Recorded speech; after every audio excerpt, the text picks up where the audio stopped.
Nessa mesa a gente vai ter a Davina Marques,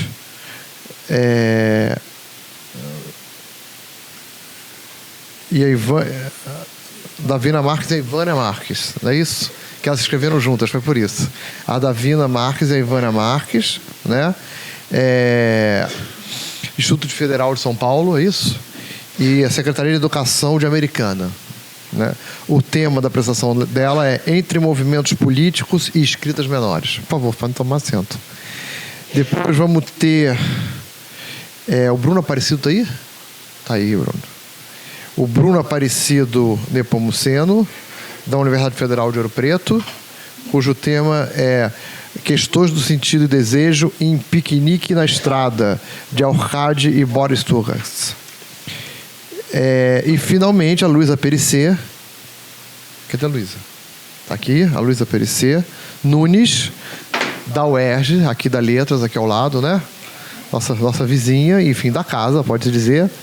E o tema da apresentação dela é Deleuze e Guattari nos estudos da linguagem, as contribuições da filosofia para uma análise cartográfica das discussões sobre Camila O'Gorman. Desculpa. E, bom, gente, eu digo isso para todas as mesas. Eu nem sempre posso ficar porque eu estou produzindo evento. Por mim, eu ficava assistindo todo mundo, mas eu tenho que... duas coisas para resolver, enfim. Mas eu vou voltar, eu acho que ainda pego vocês. Tá bom? Tá? Então, o Adriano vai dar essa mediada 20 minutos para cada um, depois uns 15 minutos de debate. Tá bom assim? Tá? Boa mesa para vocês.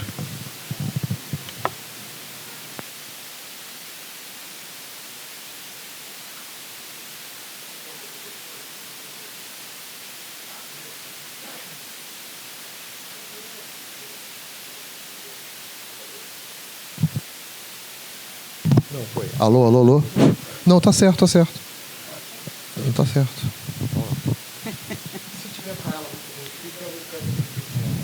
Alô. Então, boa tarde. Eu vou imediatamente passar a palavra para o Bruno Aparecido Nepomuceno. Você apresenta o título também?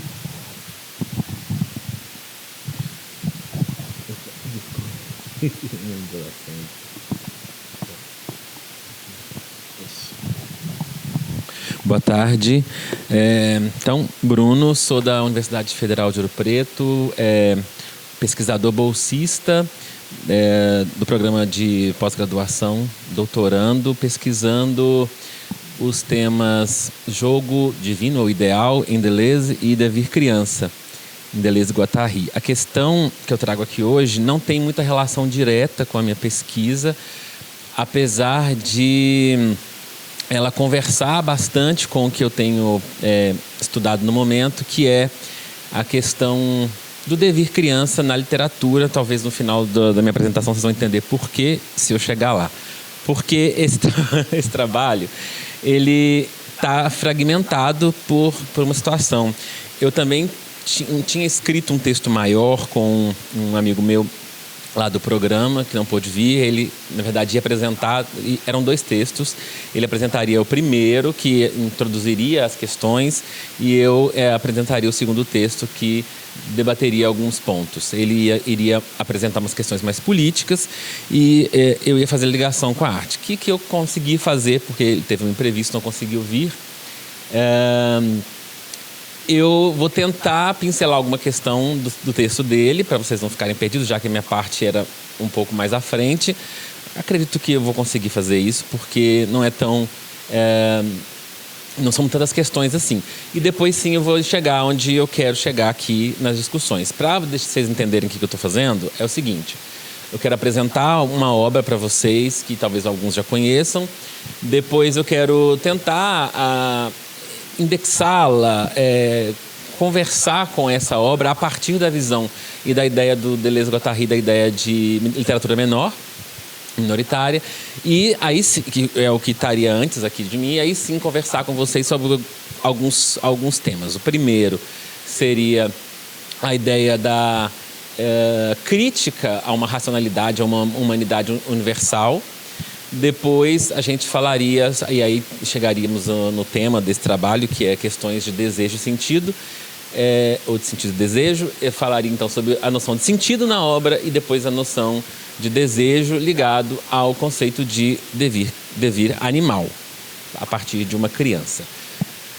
Talvez não consiga fazer tudo isso, por isso que eu estou falando antes, para vocês entenderem para onde está indo isso, porque eu acho muito importante, talvez, nesse primeiro momento, eu fazer o que eu vim fazer aqui também, que é apresentar o Piquenique na Estrada.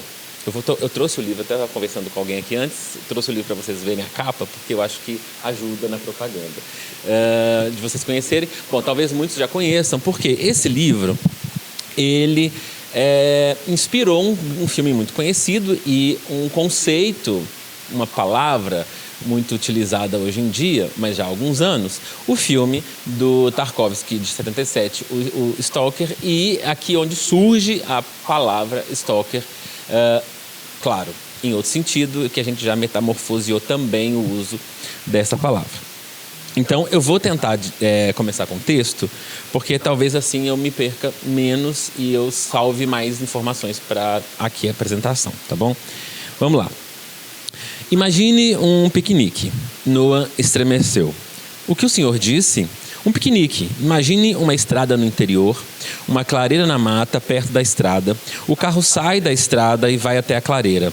Abrem-se as portas e sai uma turma de jovens. Começam a tirar do porta-malas certas cestas com mantimentos, armam as tendas, acendem a fogueira, churrasco, música, fotos. De manhã, eles vão embora. Animais, pássaros e insetos da floresta que assistiram horrorizados àquele evento noturno saem de seus esconderijos e o que eles encontram? Manchas do óleo que pingou do radiador, uma lata com um pouco de gasolina, velas e filtros usados. Do lado estão jogados os panos sujos de óleo, as lâmpadas queimadas, uma chave de fenda que alguém esqueceu na grama. Nos rastros deixados pelo carro sobrou um pouco de lama que veio grudada de algum brejo no caminho. E claro, as cinzas de fogueira, restos de comida, embalagens de chocolate, latas e garrafas de bebida, guardanapos amassados, bitucas, um lenço perdido, um velho jornal rasgado, um canivete de bolso derrubado por alguém, moedas, flores murchas do campo vazio. Entendi, resumiu Noah. É um piquenique na beira da estrada. No contexto da literatura de ficção científica do século XX, raras são as histórias que brindam o leitor com uma narrativa tão intrigante e inventiva quanto a presente na obra Piquenique na Estrada, escrita em 71, divulgada em revista em 72 e somente publicada, depois de censura, como livro no final da década de 70 pelos irmãos Arkady e Boris Strugatsky. Os irmãos Strugatsky escrevem sobre um futuro distópico que tenta lidar com as consequências de uma possível passagem alienígena em 6 pontos específicos da Terra, chamados de visitação. Desse evento, só restaram alguns objetos e detritos que modificaram biologicamente a localidade onde estavam dispostos, criando ambientes afetados e cercados pelas autoridades. No livro, que já começa alguns anos depois desses eventos, seguimos as investidas de Hedrick, por diversas vezes chamado de Red, um stalker coletando artefatos que se tornam valiosos tanto para os estudos científicos como para o mercado paralelo que alimenta o ego de compradores milionários. Então, primeira parte de considerar a obra dentro da questão da literatura menor. Os irmãos Strugatsky eram de origem judaica e escreviam principalmente em russo. Considerando aqui, dentro dos moldes e deleuze guattarianos, esses lugares de pertencimento e comunicação como minoritárias, principalmente quando contextualizadas na segunda metade do século XX, podemos pensar o livro Piquenique na Estrada a partir do que essa classificação de literatura acarreta dentro do pensamento dos filósofos. Quando comparada à literatura alemã, inglesa e francesa, por um lado, ou até mesmo a literatura russa, aceita em grandes ciclos e chancelada pela União Soviética por outro, temos aqui uma narrativa que precisou traçar linhas de fuga, desterritorializações e até mutações para encontrar seu espaço e ser lida a despeito do ceticismo com que o governo soviético via a narrativa de ficção científica nessa época. Muitas obras dos irmãos Strugatsky continham elementos e temas subversivos que questionavam as normas e políticas da sociedade soviética, mas esta aqui perseguia uma interessante questão. Diante da grandeza do universo, por que nos sentimos tão importantes a partir da categoria de humanidade? Ou mais, diante da realidade da Guerra Fria, todo o teatro político que se fazia convertia-se num vazio desimportante diante de um universo aberto, cheio de mistérios e que provavelmente não se importava conosco e menos ainda com a disputa de poder que se desenvolvia aqui na Terra. Mesmo a corrida espacial e suas iniciais conquistas, por exemplo, revelariam nossa pequenez no caso de existirem espécies no universo que usariam nosso planeta como uma parada não planejada no caminho de uma viagem desconhecida, como um depósito de lixo. Através de alegorias e metáforas e até discussões filosóficas, como no capítulo 3, nas conversas entre Hedrick e Richard, os autores exploravam questões críticas, mas sempre falando de uma certa coletividade que precisava ser repensada ou ao menos criticada. Era um desmascaramento do indivíduo homem, mas não exclusivamente voltado a ele. Falavam de uma certa ideia de universalidade que previa descartar tudo o que não coubesse ou fosse moldado dentro dos parâmetros dessa tal racionalidade humana. Tudo que estava fora era anomalia. Mas e se nós fôssemos as anomalias? Inicialmente, o livro enfrentou dificuldades com a censura devido ao seu conteúdo e ao fato de que os censores soviéticos viam nele uma alegoria ácida para as constituições políticas que mantinham. A história apresenta, então, além disso, uma zona misteriosa, controlada por forças desconhecidas e a presença de stalkers que exploram essa zona em busca de artefatos valiosos. Isso foi interpretado por alguns como uma crítica velada ao controle e à opressão do Estado sobre o povo.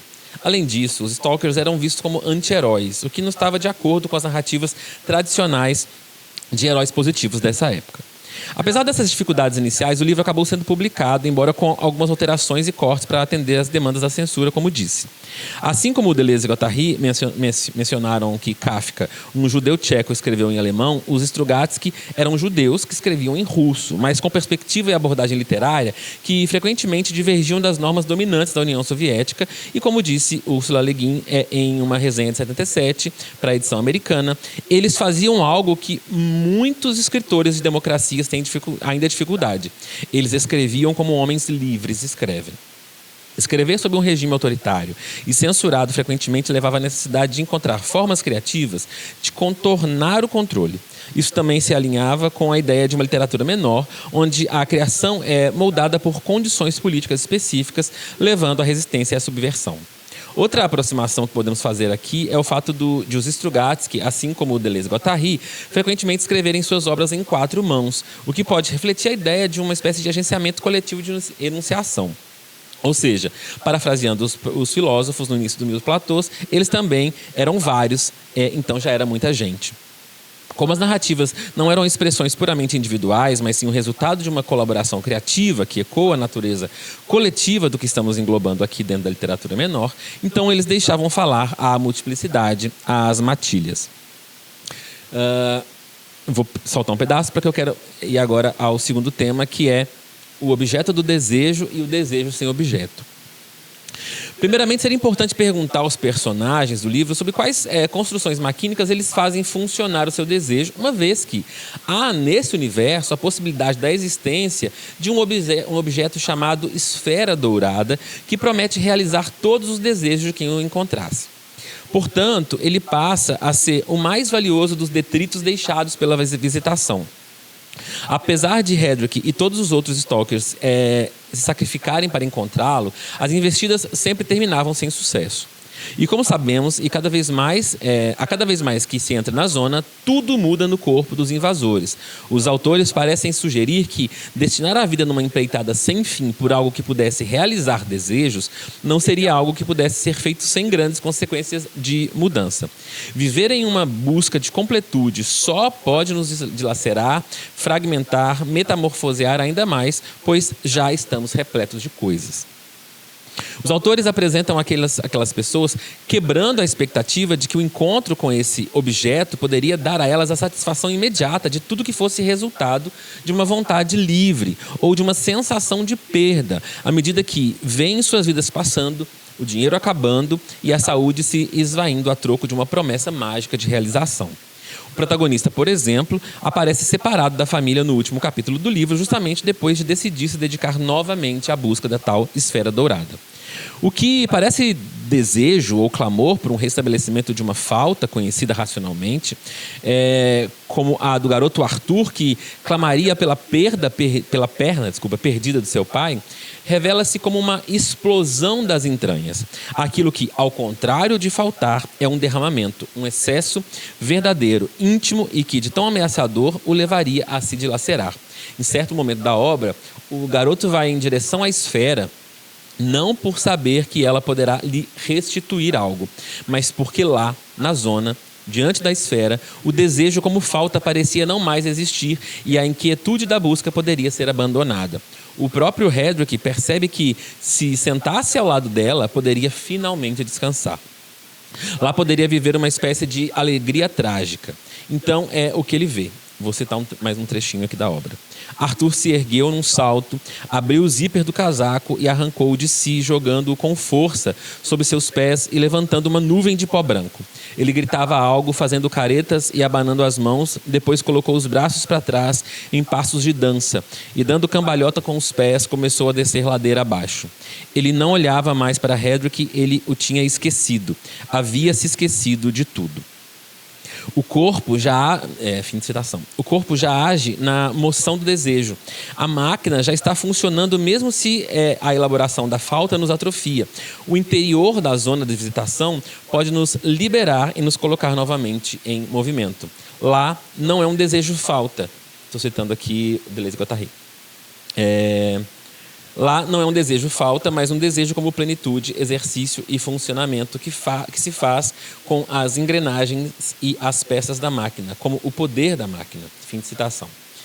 É aí que os objetos humanos ou alienígenas deixam de ser instrumentos e são nossos corpos que passam a receber liberações para funcionar como elas. Vou fazer um salto para ir para o próximo tema. Por favor, quantos minutos? Beleza, acho que vai... Dá para pincelar as coisas aqui. Nesse contexto, então, emerge com destaque a temática da destituição da racionalidade humana, quando confrontada com o desconhecido, cuja epifania inevitável encontra morada também na misteriosa zona. Essa abordagem não apenas capta a essência da complexidade humana diante do incognoscível, mas também a confronta com maestria, não oferecendo respostas, levando-a a terreno inóspito e desconhecido, inclusive para aparatos científicos do conhecimento. Ou seja, a zona é um espaço não espacial, repleto de anomalias e armadilhas, dentro de um tempo não temporal, onde a natureza e a realidade se transformam constantemente, colocando em xeque não só a racionalidade de quem as conhece, mas o próprio conhecimento humano como um todo, já que não há notícia de ninguém que tenha descoberto o real sentido, lidos como utilidade na obra, dos objetos lá encontrados. Tudo é instável, mutável e silencioso. Nada diz sobre si e, por isso, nada se revela adaptável aos nossos modos de determinação. Assim, ao mesmo tempo em que a zona se torna muito atrativa pelo fator exploratório e pelo potencial descobrimento do novo, há algo de vertiginoso e angustiante, dado o fato de que ninguém volta de lá do mesmo jeito. O que dá sentido ao sentido? Qual o parâmetro utilizar quando os parâmetros se ausentam? E mais, qualquer sentido, mesmo que possivelmente útil, é em última instância uma invenção, uma adaptação fictícia, porque a resposta para a que serve cada coisa, e se de fato elas têm utilidade, estão fora do nosso alcance. Através essa experiência direta e assombrosa, os personagens são compelidos a confrontar o vazio da existência, em um contexto em que os sentidos estabelecidos perdem a sua aplicabilidade. Nesse panorama, questionamentos de magnitude filosófica não param de emergir. Como se portar diante da evidência de que não se tem controle sobre os corpos e sobre o mundo? Como conceber um sentido em um espaço onde todos os referenciais falham e as certezas se desvanecem? O pensamento perderia sua força se retirado do topo da hierarquia e do conhecimento dos seres? E mais, há hierarquias quando se fala de pensamento ligado a gênero e espécie. O que fica quando todo o sentido instrumental dos objetos e, por consequência, do mundo e da vida se vão? Arriscamos dizer, o que fica é a possibilidade de criação. Já que, como disse o Dr. Pillman na obra, nunca vamos saber se batemos pregos com microscópios. A destruição dos sentidos preconcebidos abre caminho para a reconstrução e reinvenção de novas formas de compreensão, explorando o território fecundo do desconhecido. Estou saltando aqui um pedaço, talvez a gente possa conversar isso depois. Vou para o último tema, porque acho importante. Vamos lá. Hedrick, o personagem principal da obra, experimenta uma angústia quando passa anos longe da zona e é reavivado por Noah no capítulo 2 a voltar ao trabalho. Mas o homem que antes via no trabalho um trabalho sentido, agora voltaria à exposição do campo como alguém que sabia ser lá o lugar onde mais experimentou outros sentidos, e mesmo os não sentidos de suas experiências, onde esteve de cara com o absurdo. Por fim, ele deixa de ser aquele que afirma, citando o personagem no começo da obra: o homem nasce para pensar, para ser aquele que diz, lá no meio da obra, não sei para que nasce o homem, nasce e pronto. Ele se desprendeu do pensamento como razão e passou a considerar as possibilidades de reinvenção do corpo diante da mudança, assim como sua filha, chamada na obra de Monstrinha, já fazia. E aqui eu falo do devir animal. A personagem Monstrinha, filha de Hedrick, passa por uma transformação que a leva a adquirir características animais, como um focinho coberto por uma grossa pelagem marrom e patinhas peludas. Essa metamorfose desafia a noção convencional de identidade humana e nos leva a questionar o que é real em relação a essa passagem. Assim como Deleuze e Guattari discutem, o devir animal de Monstrinha é real, mas o animal ao qual ele se torna não é um animal comum. Em vez disso, essa transformação é uma expressão da desigualdade, da rugosidade e da desterritorialização que ocorre na zona, onde as fronteiras entre o humano e o não humano são borradas. Deleuze e Guattari, em Mil Platôs, discutem o devir animal como um processo no qual um ser humano experimenta estados de ser e modos de identificação mais próximos dos animais do que dos humanos. Esse devir não se contenta em passar pela semelhança. Na verdade, ele enxerga a semelhança como um obstáculo. O devir animal é real, embora o animal ao qual alguém se torna não seja necessariamente real. Por isso, a personagem chamada de Monstrinha não determina nenhum tipo animal. Os filósofos também exploram o conceito de zona de vizinhança, como um espaço no qual as partículas entram na relação dos movimentos e repouso das partículas animais. Na zona de piquenique na estrada, há uma zona de vizinhança particular que afeta os seres humanos, levando à transformação em devires. Eu estou no último parágrafo, já vou terminar. Monstrinha experimenta uma inumanidade vivida imediatamente no corpo enquanto tal. Era ela a estampada monstruosidade do devir. Ali, quando a diferença se impõe, é a criança que metamorfoseia primeiro, como disse Deleuze e Guattari. Mesmo não entrando na zona, é ela quem mostra aos adultos as possibilidades de desviar desse mundo em desvio. Ela entendeu, por primeiro, como não ser humano, não ser racional, não ser utilitarista, não ser. Ali, como em Deleuze e Guattari, cito os autores, o devir animal não tem nada de metafórico, nenhum simbolismo, nenhuma alegoria, não é tampouco o resultado de uma falha ou de uma maldição, o efeito de uma culpa. Ele é resultado de uma vida que entendeu que a primeira criação é a metamorfose. Por isso, já nas últimas linhas inconclusivas do romance, temos um Hedrick dizendo: sou um animal, não vê? Apenas um animal que não possui palavras. Obrigado.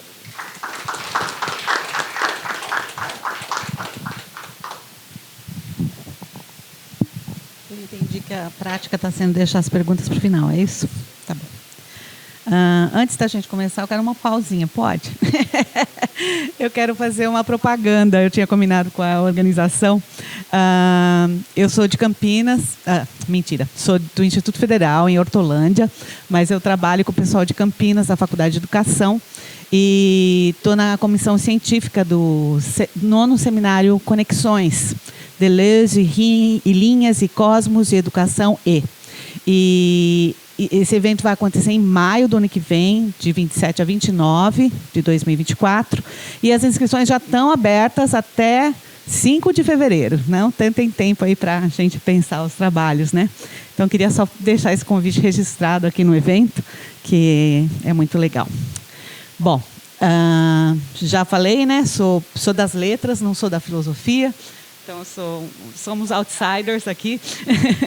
E a Ivânia e eu trabalhamos nesse texto, resultado de uma disciplina, na verdade, de um curso de especialização do Instituto Federal de São Paulo, especialização em ensino de línguas e literaturas, né?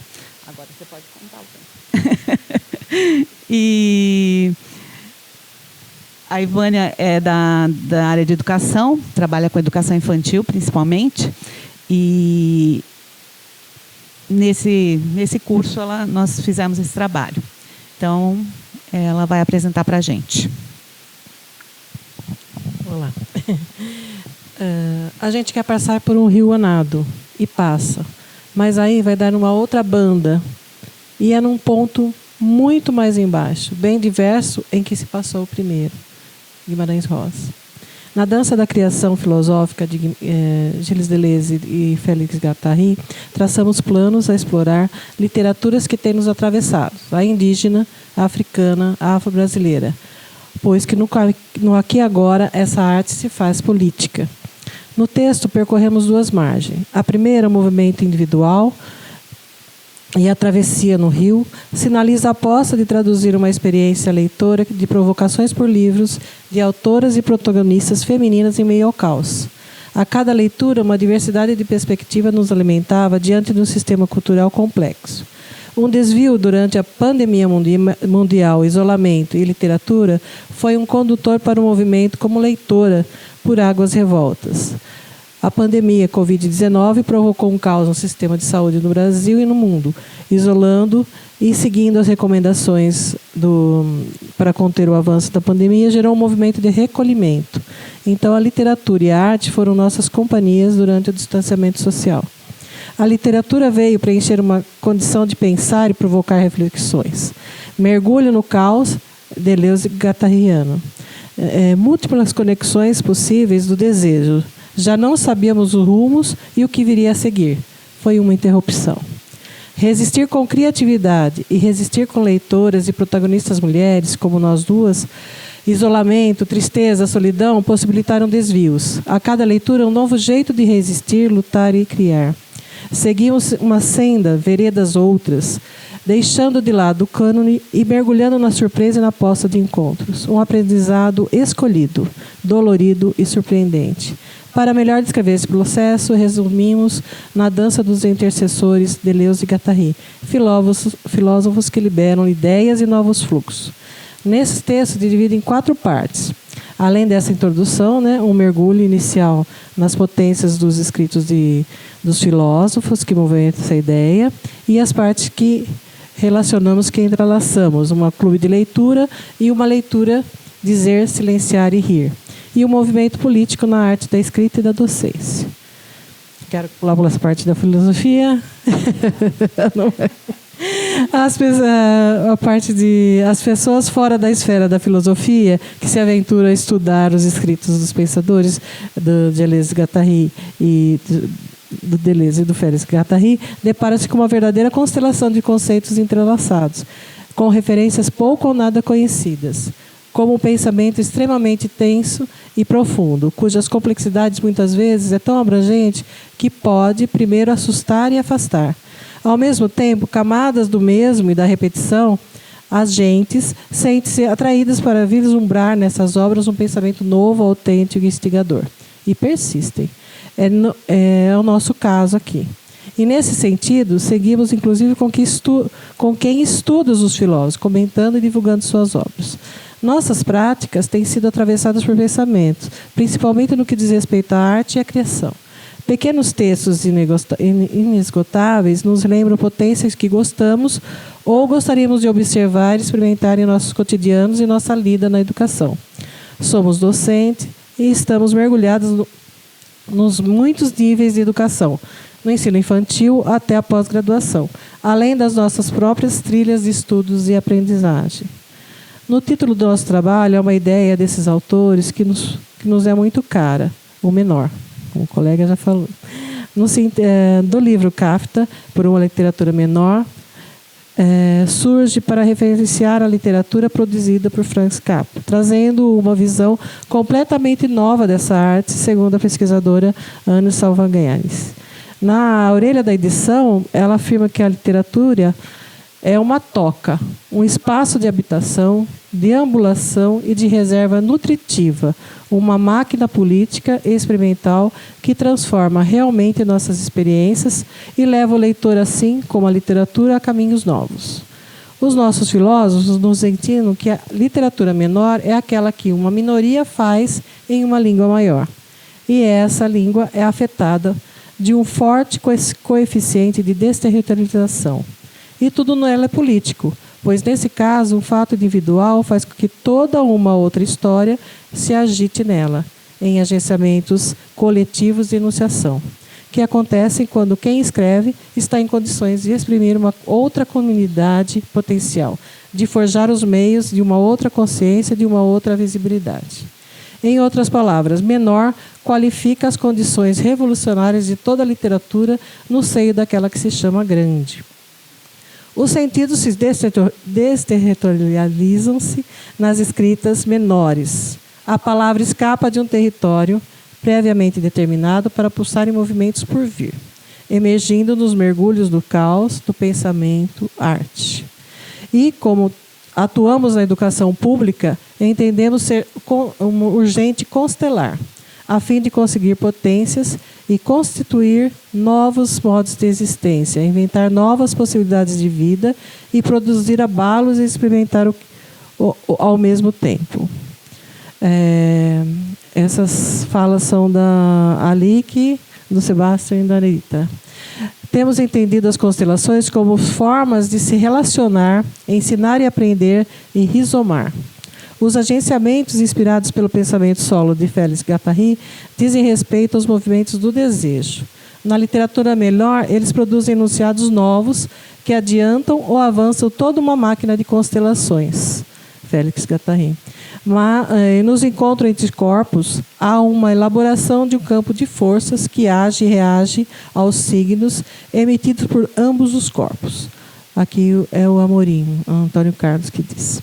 Se a pedagogia nos ensina a conduzir e a chegar a um mesmo lugar, queremos, ao contrário, as micro-revoluções do desejo, que possibilitam as possibilidades e as singularidades, imaginando a educação como um campo de elaboração de mundos possíveis, levando a sério o que Deleuze afirmou.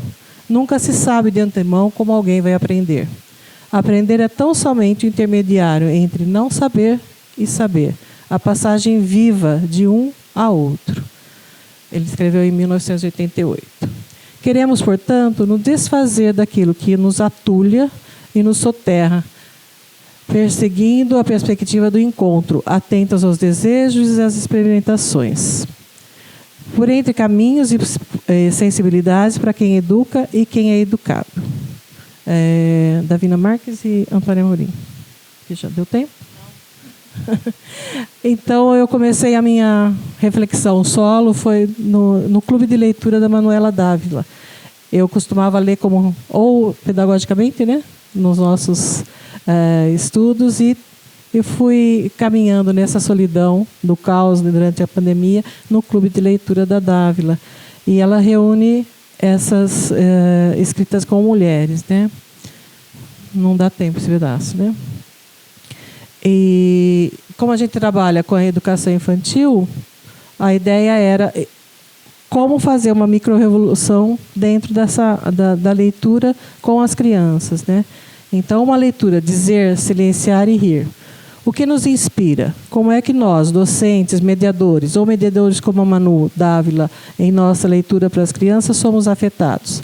Lemos textos escolhidos ou ligamos a eles ao escutarmos? Os estudantes se ouvem, se conectam ou passam pela leitura sem se conectar. E observamos as experiências dos encontros na escola, intrigamos-os com o movimento das crianças e elas solicitam a leitura novamente. De novo, as crianças falam. Será que gostaram? Precisam de mais tempo para absorvê-la? Não sabemos. O que mais acontece conosco?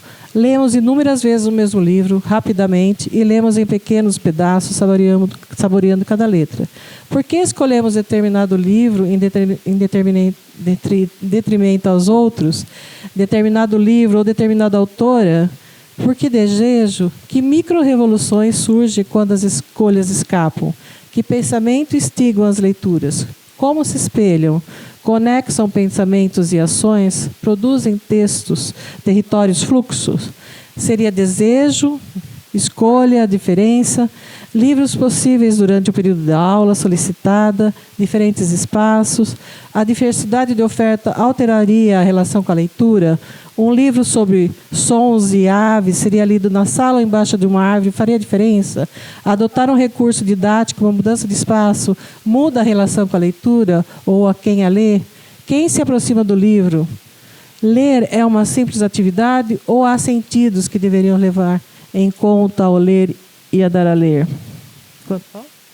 Não? Como construir repertório para escolher ou oferecer como leitura? E é só uma indicação institucional? Falamos de uma leitura menor. Entendemos que há um espaço para uma leitura menor, inclusive na constante formação de profissionais. É relevante saber que existem desejos e caos e conexões de vários tipos nos espaços entre, e não apenas antes, durante ou depois de uma leitura específica. Pensar no entre nos ajuda a permitir a esperar, a escutar e o ruído das leituras em nós e em estudantes.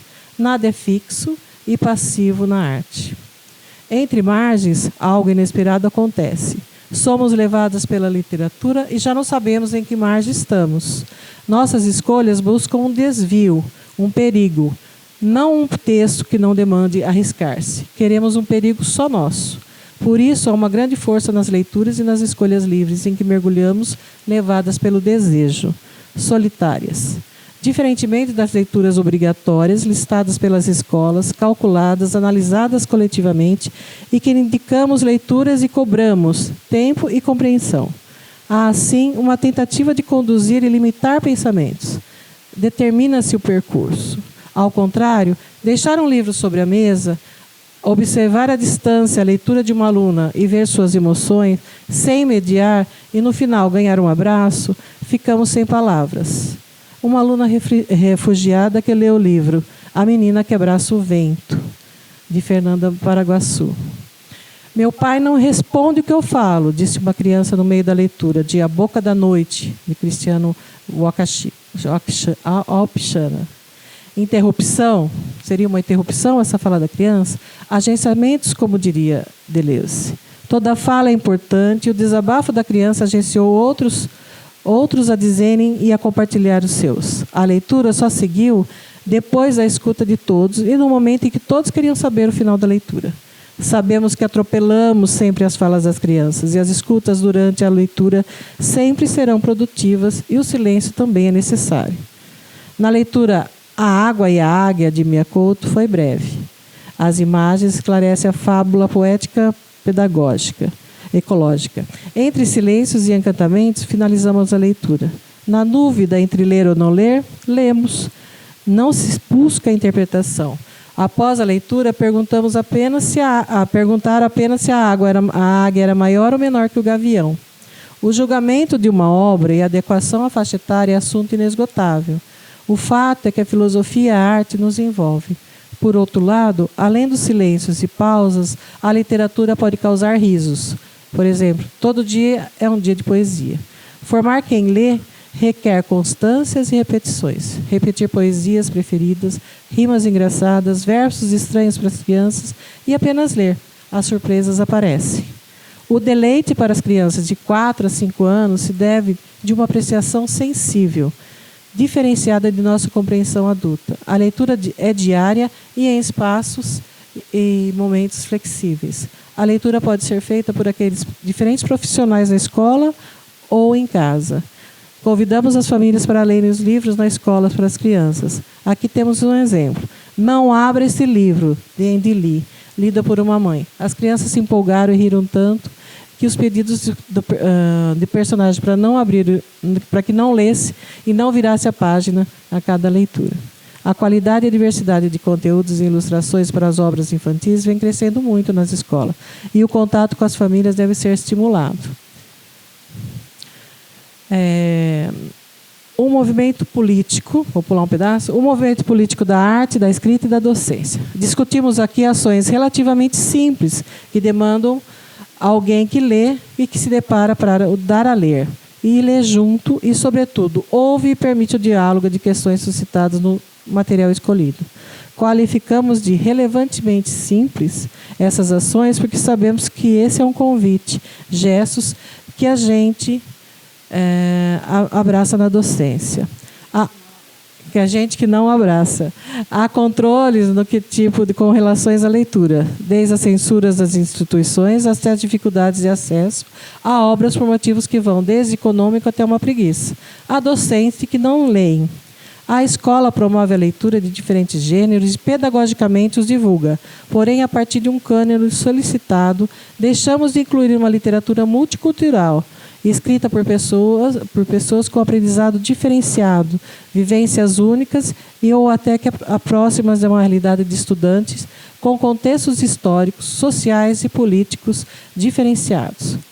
Quando podemos oferecer livros de diferentes contextos, oferecemos um convite a pensar novos modos de abraçar relações e fazer conexões conosco e com o mundo. Oferecemos um convite a abraçar a diferença e perceber as singularidades e as multiplicidades. Temos direito à escrita menores, para além do direito à literatura, como Cândido dizia. Para além do deleite, em espaços que escapam da lógica do mercado e do cânone literário estabelecido, e cercados de critérios não definidos por nós. A palavra não é neutra, a literatura não é neutra, a leitura não é neutra. Contra fatores que legitimam certas leituras, apostamos no provocar as microrevoluções e escuta. Existem casos em que silêncios pode ser entendido e imprescindível para a acomodação das leituras, como a leitura de Baratas, de Scholastic Mukasanga. A autora narra um genocídio dos Tutsi em Ruanda.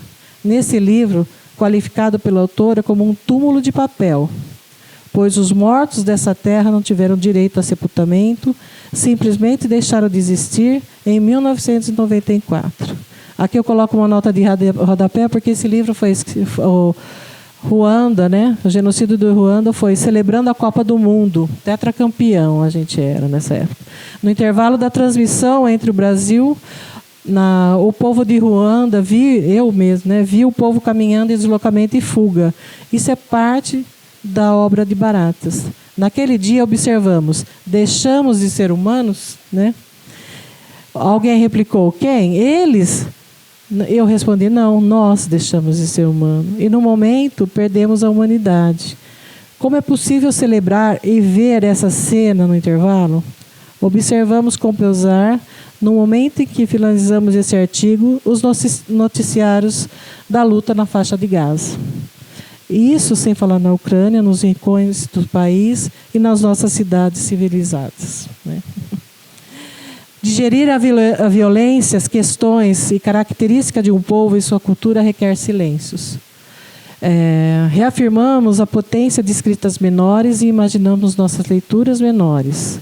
Anne Salvinhari fala, contra toda hermenêutica do imaginário e do simbólico, a máquina literária menor não produz os códigos estabelecidos, mas faz passar algo do real através da escrita para transformar nossas maneiras de ver e de sentir. A literatura não tem nada de um fazer inofensivo, mas é uma máquina de guerra, uma experimentação política. Convidamos, assim, as docências a ler e dar a ler, e assim movimentar novos modos de ver, sentir as pessoas e o mundo, produzindo os territórios fluxos que escapem à mera repetição do mesmo. Obrigada, gente.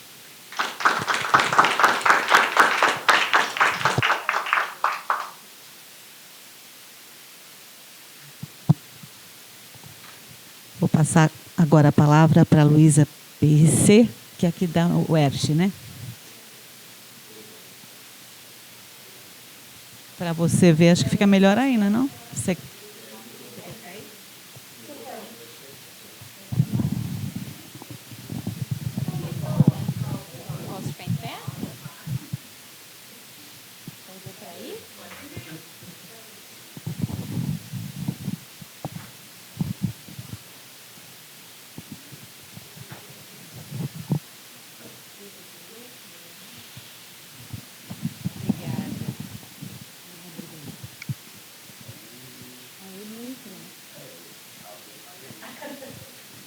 Oi, gente.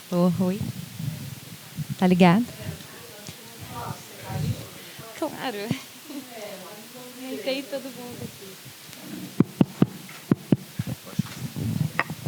Olá, boa tarde.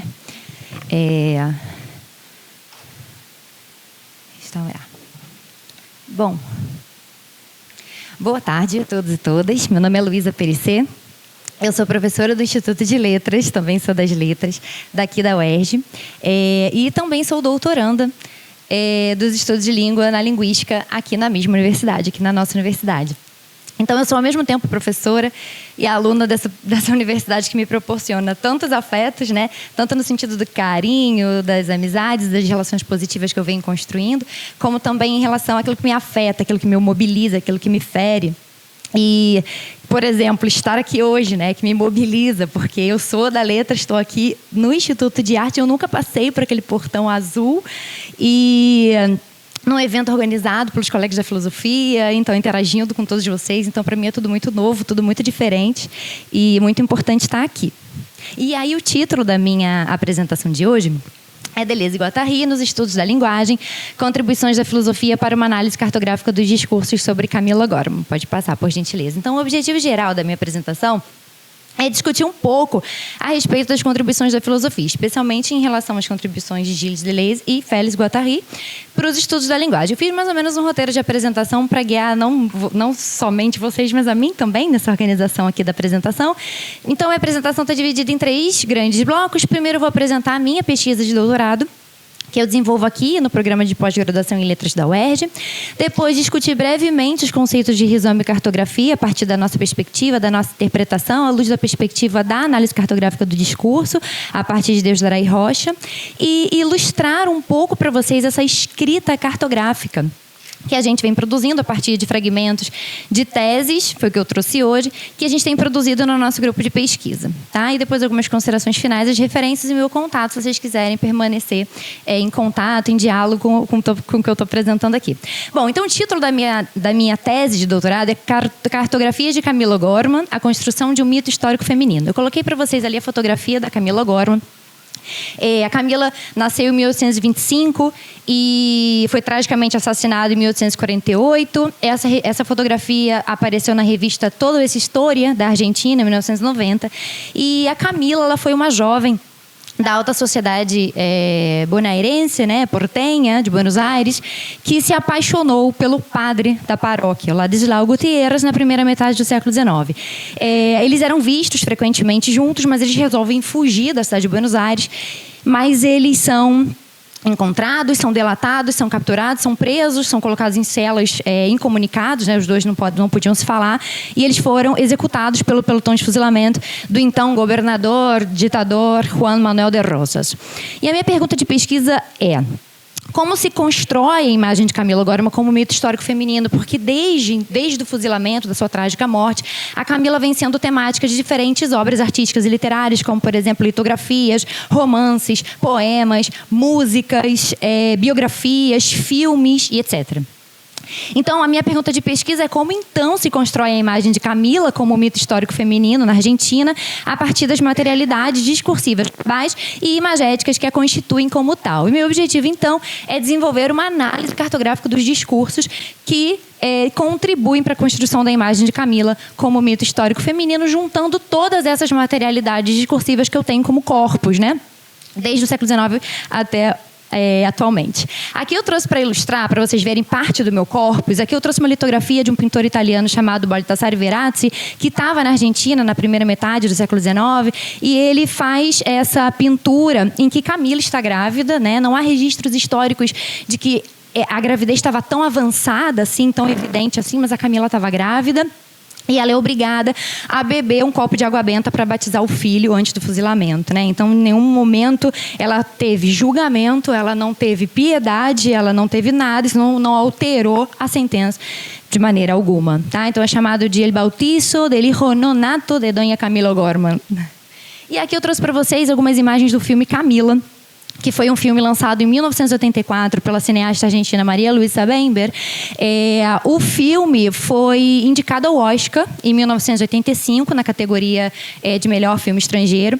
Ele não ganha a estatueta, mas o evento do Oscar contribui para a internacionalização da história da Camila, né? Esse filme passou no mundo inteiro.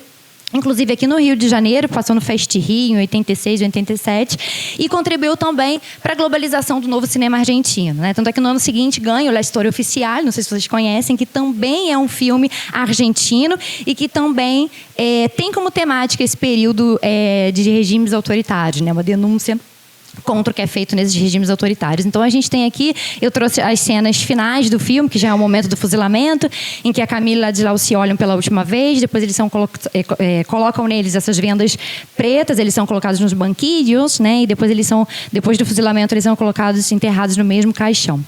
Registros históricos afirmam que a Camila...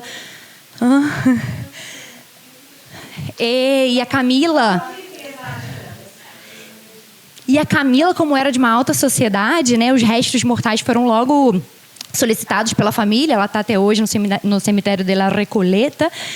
E o Ladislau Gutierrez, apesar de ser sobrinho do governador de Tucumã, porque ele não era de Buenos Aires, ele era de Tucumã, ele vem para Buenos Aires. Nessa época, o tio dele em nenhum momento solicita esses restos mortais. Ele fica até hoje, ele está lá embaixo da Praça São Martín, em Buenos Aires. Eu pensei em voltar lá nas regiões, fazer um percurso histórico para tentar reaviver a história da Camila, mas tudo já foi demolido.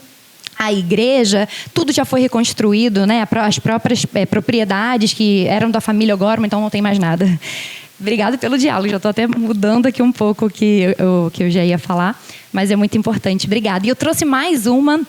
É a obra do meu corpus, que é O Sombra Non de Sueña, Camila Gorma, do escritor argentino Henrique Molina. A primeira publicação foi de 1973. Depois, no ano do filme, em 1984, fizeram uma reedição, né, uma republicação da sua obra. E 10 anos depois, surgiu uma nova reedição com essa capa, que é uma colagem do próprio escritor argentino Henrique Molina. Ele era um admirador do surrealismo, então ele faz esse entrecruzamento entre o real e o sonho na própria obra. A gente tem aí um romance poético. E eu analiso, tem até... Quem quiser, quem tiver interesse, um artigo que eu escrevi com uma amiga e com a minha orientadora sobre análise, né, me baseando na experiência heterotópica que o Foucault traz. E aí a ideia seria a Camila no primeiro plano, que seria essa Camila que tenta alcançar esse ideal de feminilidade da época do século XIX, né, essa mulher que era submissa, não podia dar opinião, não podia ler os livros que queria, tinha que casar por conveniência, era o pai que escolhia o casamento, enfim, não tinha voz. A Camila, uma Camila adequadamente coberta, bem vestida, bem penteada, com um certo olhar de sujeição, e uma Camila mais utópica, talvez, uma Camila seminua atrás, né, em segundo plano, atrevendo-se a levantar a cabeça por um instante, né, uma Camila que lutaria pelos seus ideais. Pode passar.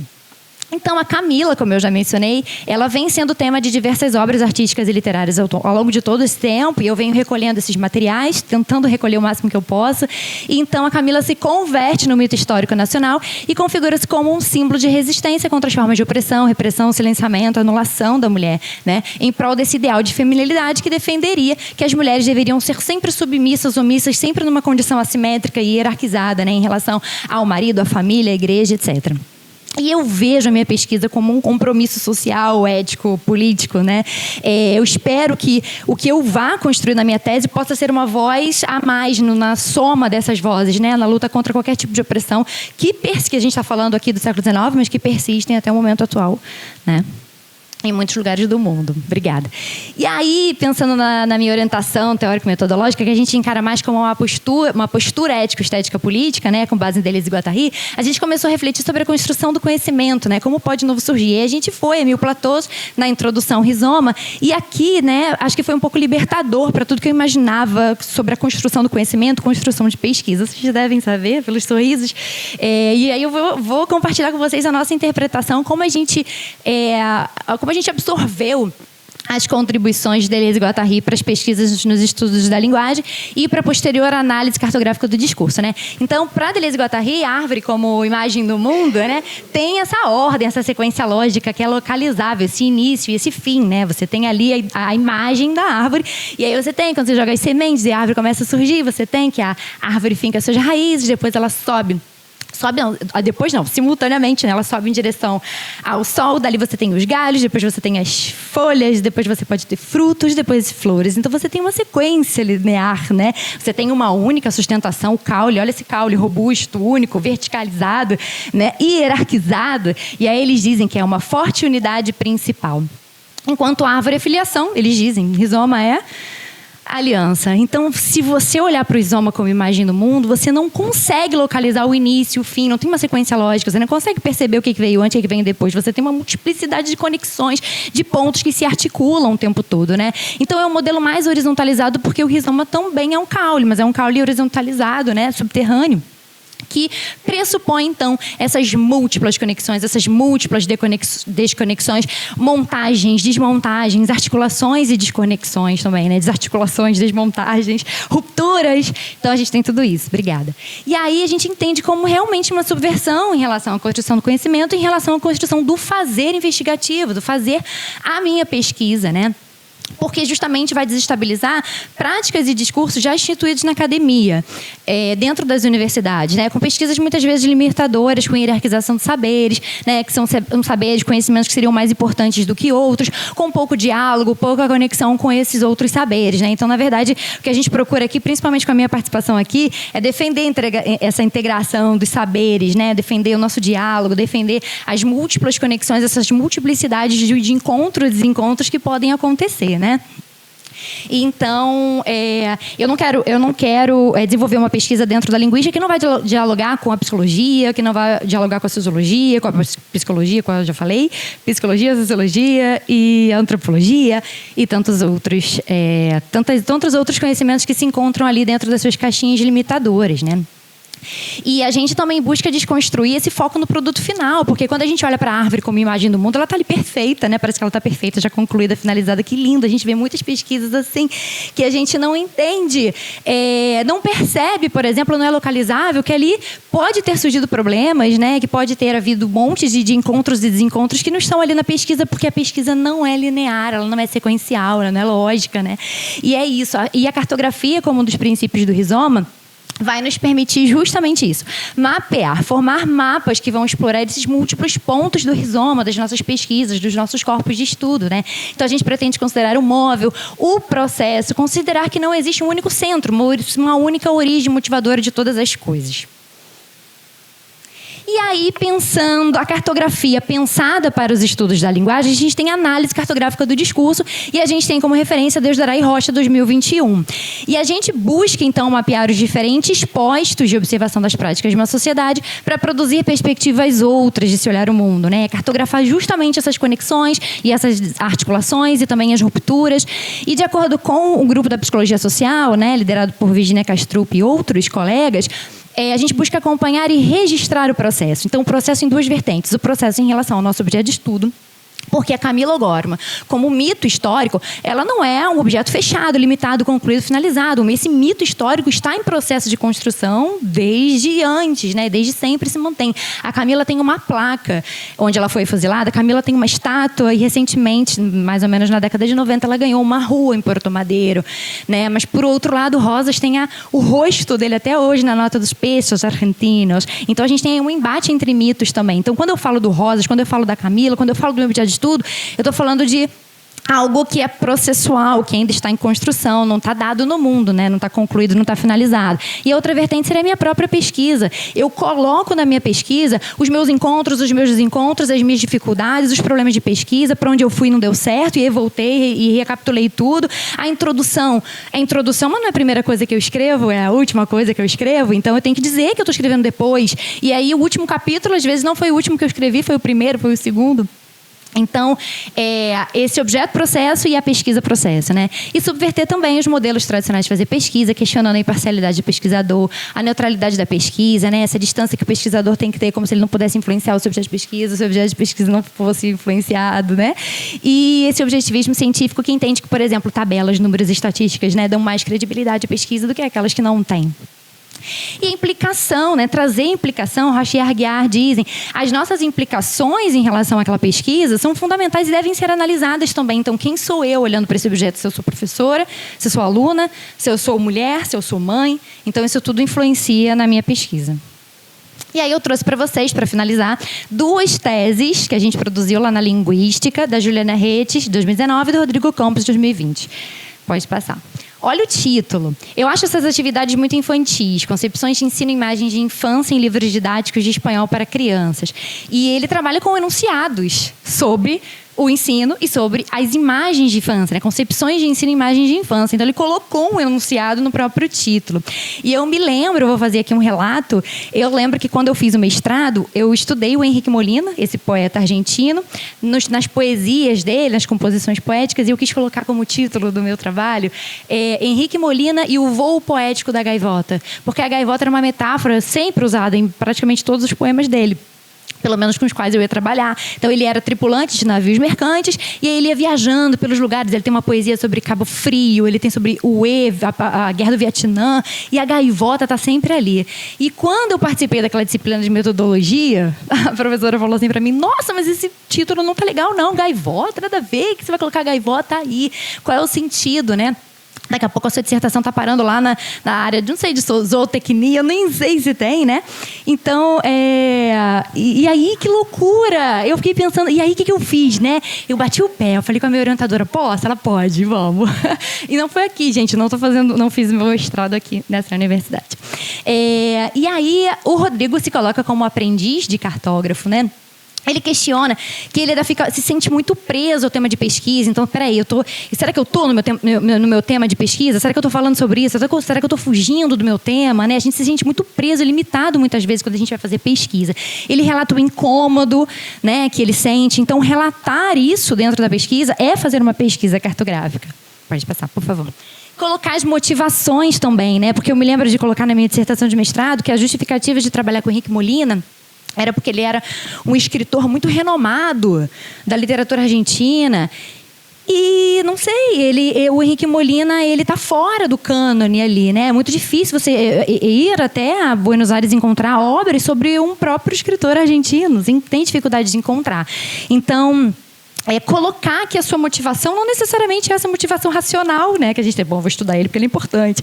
Mas a sua motivação, o seu afeto em relação àquilo, né? Então, ele foi professor de língua espanhola da prefeitura e ele atuou depois, né? Como eu, fazia o doutorado e já lecionava aqui na licenciatura, bacharel e licenciatura do Instituto de Letras. Então, atuava como formador de professor. Então, essas implicações fazem parte também da análise da pesquisa. Pode passar, por gentileza. E para finalizar, ainda tem um tempinho? 3? Ah, tá. E aí, então, acho que dá para ler. A Cartografia das Forças Criativas de Resistência. Escolhe a Universidade como espaço de embate, da Juliana Retes, 2019. Olha o que ela coloca aqui. Deixei este capítulo por último para escrita por algumas razões. Sou tomada frequentemente pela ideia de que preciso sempre ler mais para começar a escrever. Sei que é uma armadilha, muitas vezes, esse pensamento. No entanto, queria muito me sentir um pouco mais segura para chegar até aqui. Então, eu queria comentar justamente isso, né? Aquela linearidade que só nos permite escrever se a gente leu tudo. E o que é ler tudo, sobre todas as coisas, sobre o nosso objeto, né? Então, essa crença de que a gente nunca vai ser bom o suficiente, ou nunca vai ser abertudo o suficiente, ou nunca é capaz de escrever uma coisa porque a gente não tem leitura suficiente. Isso acaba nos travando, nos limitando muito, né? Aí ela coloca ali mais à frente: anotei livros, consegui comprá-los, sinto-me privilegiada por isso, né? Então é importante registrar que às vezes a gente tenta comprar livros que são caríssimos, né? E a gente não consegue comprar. E às vezes a gente compra um naquele mês e não compra mais, ou deixa para comprar o outro depois. Então, poder ter o privilégio de comprar os livros que vão te ajudar na pesquisa é de fato um privilégio. Pode passar. E ela coloca: trabalho como professora de redação no mercado privado carioca. Não sou professora de língua portuguesa, sou professora de redação da educação básica, com foco majoritário no vestibular. A categorização do conhecimento é também um processo limitante para o pensamento de estudantes. Mas não é bem sobre isso esta tese, ou é também de algum modo, já que essas fronteiras criadas, essas disciplinas que categorizam saber, também fazem parte de um projeto ocidental moderno, né? Então, colocar ali dentro das caixinhas. Então, nas escolas, se você é professor de redação, você não é professor de língua portuguesa, você é professor de redação, e que você fica ali dentro do seu escopo, né? E aí ela colocou aqui, acho que pode passar. Olha esse subitem, dando nome aos bois. Esse é curiosíssimo. Precisamos categorizar, não é? Taxonomizar, seccionar, dividir, dar cara de tese a este trabalho. Bem como manda o figurino da academia. Não porque existe um desejo inerente à nossa condição humana E sim, porque existe um cientificismo eurocêntrico predominante sobre nossos corpos e experiências que não são fragmentados, seccionados, taxonomizados. Nossas experiências são processuais, contínuas, mas não lineares, dispersas, incabíveis em uma tese de doutorado. E aí, no final, ela diz: é essa sensação que me vem ao aprisionar o que tenho analisado, pensado, debatido, lido há 1 ano e meio. Eu li algo do tipo na disciplina de História Oral. Vocês vejam como também tem um pouco, um pouco não, muito, né? Quando a gente participa das defesas dessas teses, muitas vezes a banca fala assim: nossa, mas é muito cartográfico, né? Muito cartográfico é o cartográfico, né? É isso, é se colocar. Aí ela diz, vou rapidinho, já vai acabar. Aí ela coloca: eu li algo do tipo na disciplina de História Oral, ministrada pela querida Eliana Conde. Era algum, agora pode, por gentileza, passar? Era algo do tipo na disciplina de História Oral, ministrada pela querida Eliana repetiu. Era algum texto sobre essa área em que o autor falava sobre escrever as entrevistas ou sobre a história e história oral como um aprisionamento delas. Não me recordo bem. E se eu parar agora para da escrita. E não é. Então, eu gostaria de finalizar. Obrigada. Gostaria de finalizar, eu acho que eu já finalizo aí. Acho que sim. As considerações finais, eu só queria reforçar que pensar o rizoma e utilizar a cartografia como método, então, é fundamental para o desenvolvimento da minha pesquisa, justamente porque ela possui esse caráter múltiplo, né, multifacetado, transversal, heterogêneo, e a pesquisa não é fechada, não é linear, não é estática. E justamente com a análise cartográfica do discurso, eu vou conseguir mapear essas conexões e desconexões, as articulações, as desarticulações, que o mito de Camila permite explorar, seja no filme, no romance, nas litografias ou em outras materialidades discursivas que compõem meu corpus de estudo. E assim como o rizoma é cartografia, a Camila Gorman também é subversão, é transgressão. A Camila desestabiliza as práticas naturalizadas do século XIX, como a violência do Estado argentino, o casamento arranjado para as meninas, a censura social do que as mulheres podiam vestir, ler, dizer, fazer, e ela vai subverter o que é proibido na sua época. Pode? Algumas referências. Muito obrigada. Obrigada.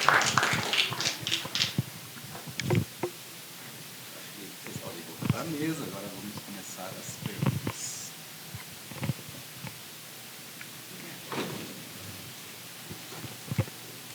Pessoal, alguém tem alguma questão para colocar para os membros da mesa? Consegue vir um pouco mais para frente por causa do microfone?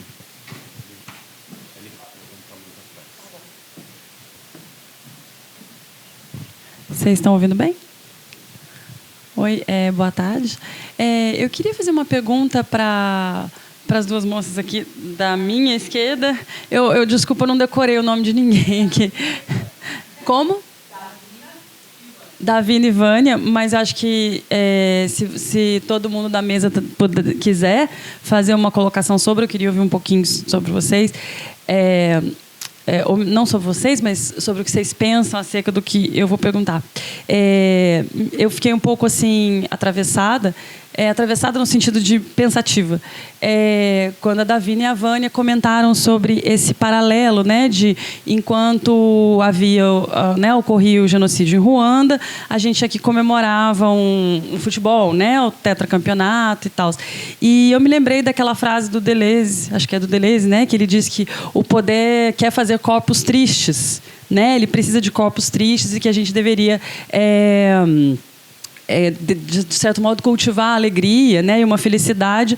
Porém, assim, a gente fica pensando de fato, né, como é que a gente consegue produzir felicidade, né, ao mesmo tempo em que a gente vê que acontecem, por exemplo, genocídios, mas que ao mesmo tempo são coisas que às vezes a gente não tem como, enquanto indivíduos, né, a gente não tem agência para poder intervir. Então, eu queria saber como que vocês pensam esse paradoxo, né, de produção de alegria, ao mesmo tempo sem alienação, né? Como é que fica isso? Basicamente. Então, o microfone aqui da mesa, acho que vocês podem usar esse. Eu não quero ser mais humana nessa história aí. Já me declaro não humana. E foi uma discussão que a gente chegou. Toda vez que eu li essa parte, eu chorava, né? Porque foi muito forte. E quando eu falo da menina também é a mesma coisa. Ela abre o livro sozinha, uma refugiada. Olha, eu vou chorar. E aí essa emoção vem em mente. Eu falo assim, o que a gente está...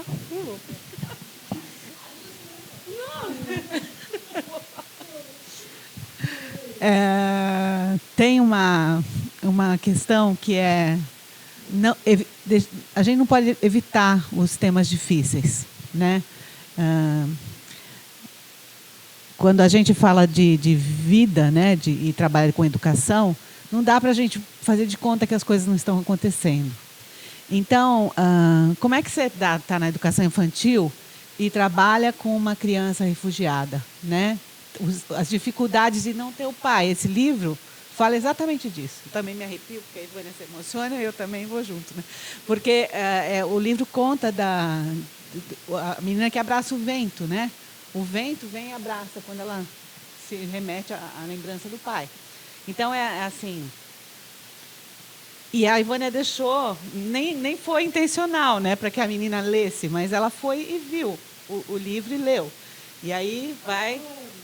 4 anos. Vai lá e não fala nada, apenas vai e abraça a professora depois, né? Então, o que é esse promover, né? Você está lidando com corpos tristes.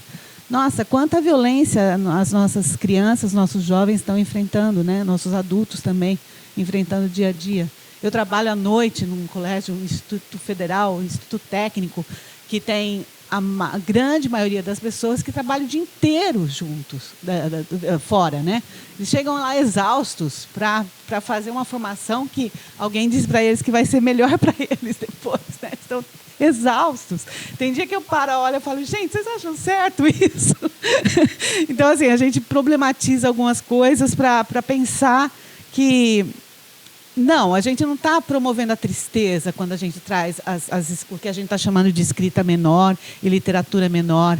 A gente está promovendo um espaço de ouvir, né? de escuta, em que a gente vai poder ter encontros, né? E aí uma outra força pode surgir, né? nas relações. Pelo menos a gente pensa assim. Não sei...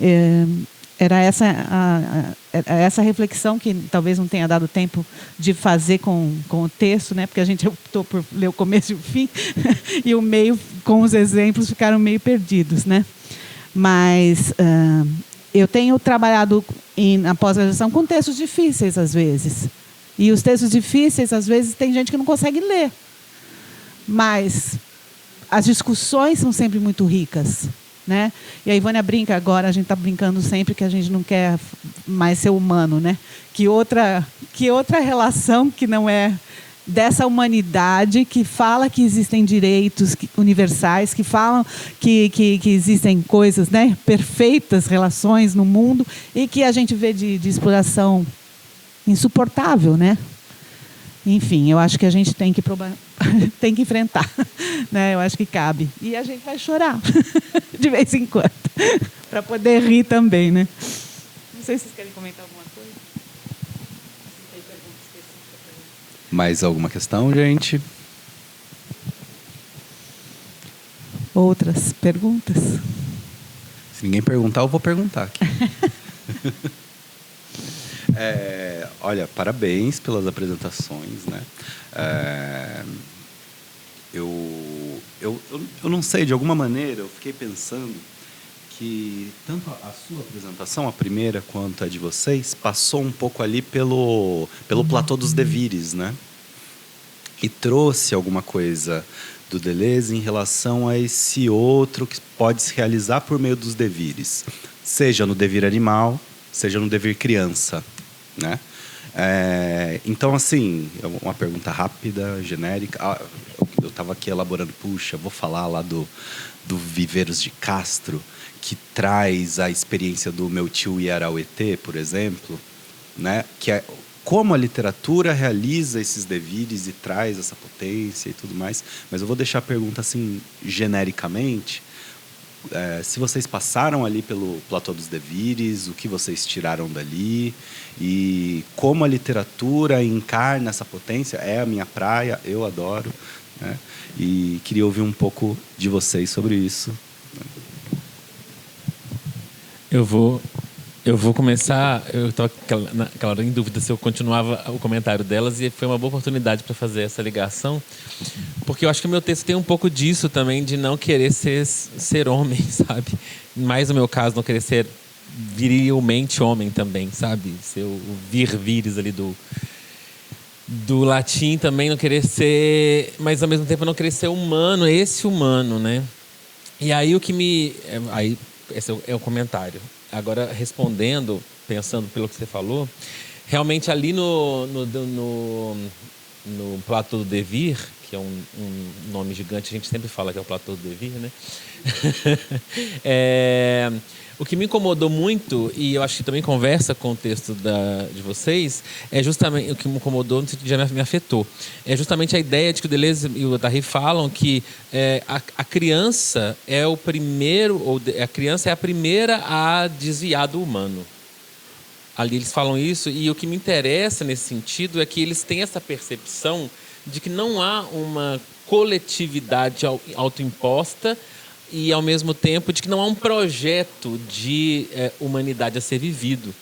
Há muito mais uma divagação e uma construção no campo do desejo maquínico a ser construído, e, por isso, as rédeas humanas, que não são animais, são menos autoimpostas. E aí é por isso também que elas escapam tão facilmente de nós, adultos, humanos e homens, né? Porque elas são sempre traçando essas linhas de fuga. E aí eu fico pensando, assim, eu estou falando muito sobre isso também, porque, como eu disse no começo da minha fala, o meu tema de pesquisa junto com o jogo, né, é essa noção do devir criança. Porque eu acho que, claro, podemos devir animais, né, mas primeiro a criança. Porque o Deleuze já tinha falado, né, a criança é a primeira que percebe isso. E como que nós, às vezes, temos esquecido do quanto a noção da criação está na possibilidade de ser criança, entendeu? Então, eu acho que passa por aí. Eu queria evitar falar muito. Posso só comentar aqui? Eu queria falar sobre fabulação, né? Eu acho que um conceito importante que vai englobar e devir é a ideia de fabulação que a gente também tem perseguido nas nossas práticas lá no grupo da Unicamp e nos meus escritos também. Eu estou pensando que, enquanto você falava, eu fiquei pensando da criança desviada do humano não ter sido ainda domada como humano, né? Esse humano. A gente queria outro humano. Por isso que a gente está falando de não humano hoje em dia, acho, né? E aí eu falo pensei um pouco no deslumbramento, né? Que quando a gente ouve a Larissa falar desse chegar, né, aos conceitos, às ideias do Deleuze, que para nós libertam, né? A gente tem um deslumbramento num primeiro momento, inclusive para quem não é da área da filosofia, porque a gente vislumbra ali caminhos, né? A gente fala de veredas, sendas, tudo, buraco que seja, toca, mas possibilidades outras, né? De a gente se relacionar e de agir no mundo. Eu acho isso bastante legal. Então, sim, já trabalhei com meu tio Iarate desde o mestrado.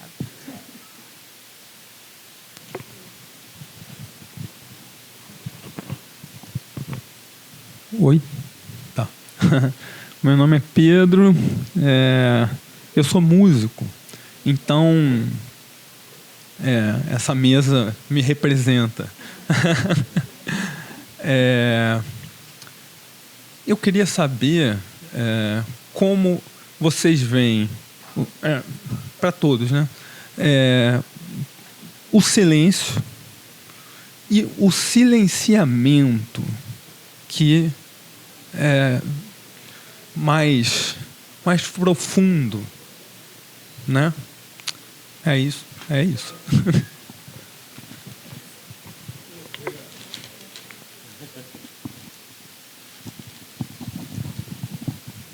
Eu não sei, eu não posso falar muito, mas me parece que conversa muito sobre essa questão da mulher ali, do seu trabalho, né? Que tem esse silenciamento imposto, né? Do papel do não viver os desejos, de não fazer o que se quer, principalmente naquele contexto, mas vocês vivem, nós todos, mas né, no caso de ser mulher, né? Outros silenciamentos, mas existe também o silêncio. Aí eu não sei qual que é a melhor abordagem, né? Mas existe esse silêncio também, que é o silêncio criativo, porque temos todos nós a necessidade de falar demais, entendeu? Eu acho. E aí eu fico pensando que o silêncio tem muito a contribuir quando ele é uma escolha de elaboração. E por outro lado, né, eu fico pensando que quando ele é imposto, aí já nós estamos de novo no campo do adestramento humano, né? Eu não sei se eu tenho mais a dizer. Porque eu acho que eu falei de silenciamento, né? Eu falei o silêncio também fala, né? Mas falar do silenciamento, como eu trouxe aqui, como o meu colega falou, é como algo imposto, né? As mulheres eram silenciadas e as mulheres eram anuladas e submetidas a esse ideal de feminilidade, né? É algo que a gente está falando, pelo menos na minha pesquisa, de algo da primeira metade do século XIX, mas é algo que não desapareceu, que persiste até hoje, né? A gente tem muitas áreas em que a voz da mulher ainda é desacreditada em comparação com a voz masculina, né? E as mulheres precisam se adequar aos espaços, né? Seja dentro da academia, na ciência. E a mulher equilibra, a mulher tenta equilibrar muitas coisas na sua vida, né? Então a mulher precisa ser profissional, precisa atender aos cuidados da casa. A mulher também é mãe, mas também é pesquisadora, é professora.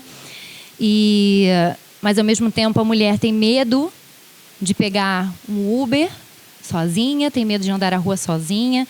A Camila não podia ler livros estrangeiros porque eram censurados, e a Camila era romântica demais porque lia esses livros que traziam ideias do estrangeiro. E enquanto ela criticava a violência do século XIX, a violência argentina, o terrorismo de Estado, ela via cabeças decapitadas, né, nas lanças, nas praças públicas, para mostrar o exemplo que deveria ser seguido, né? E a Camila deveria sofrer o castigo exemplar. Foi o silenciamento maior. O castigo exemplar, a morte, a pena de morte, fuzilamento. Inclusive, o próprio pai da Camila foi o primeiro a escrever uma carta para o general Rosas informando da fuga da filha. E aí, o que circulava na época era que a Camila tinha sido violada e sequestrada pelo padre Ladislau Gutierrez. E quando ela é presa, ela diz: mas espera aí, que história é essa, gente? Eu não fui violada nem sequestrada, não. Inclusive, eu fui a idealizadora da fuga. E aí, o silenciamento que foi imposto a Camila reverberou de outra forma, né? Porque hoje a Camila é um mito histórico, nacional, argentino, é o símbolo da resistência contra muitas formas de opressão. Então, eu vejo o silenciamento também a partir dessa outra perspectiva, né? De que a sua voz ecoa até hoje no nosso mundo ao longo desses séculos. Eu acho que quando a gente pensa em silêncios, a gente pensa nessa ideia de criação, né? Daí vem a criança, aí vem a criação, né? Então, quando você tem essa pausa de acomodação de pensamentos. Agora, quando você tem um silenciamento, uma coisa forçada, um apagamento, né? Aí isso é uma opressão, né? E o que a gente vê hoje com as crianças estão doentes.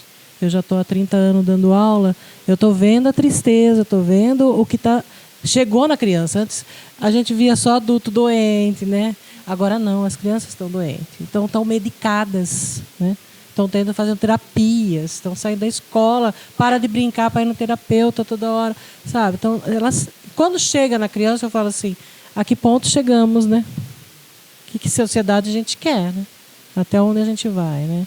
Então, para a área da pedagogia, chega uma hora que os grandes, né, estudiosos não dão conta e a gente vai se apoiar na filosofia, porque é ela que vai dar e na arte, né?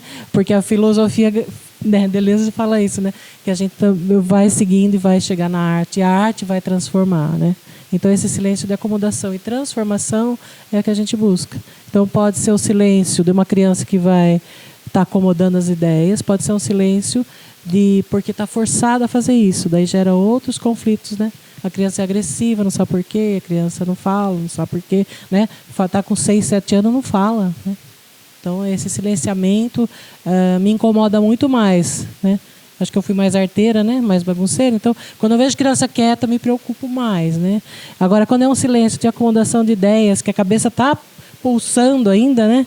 Você percebe, é um outro tipo de silêncio aí, é mais gostoso de ver o movimento que acontece depois do silêncio, né? Então, por isso que a gente fala da leitura e ter esse entre.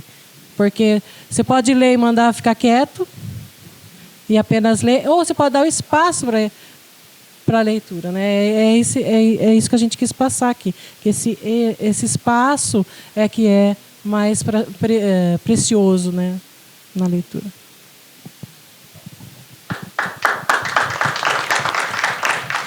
Obrigada, gente.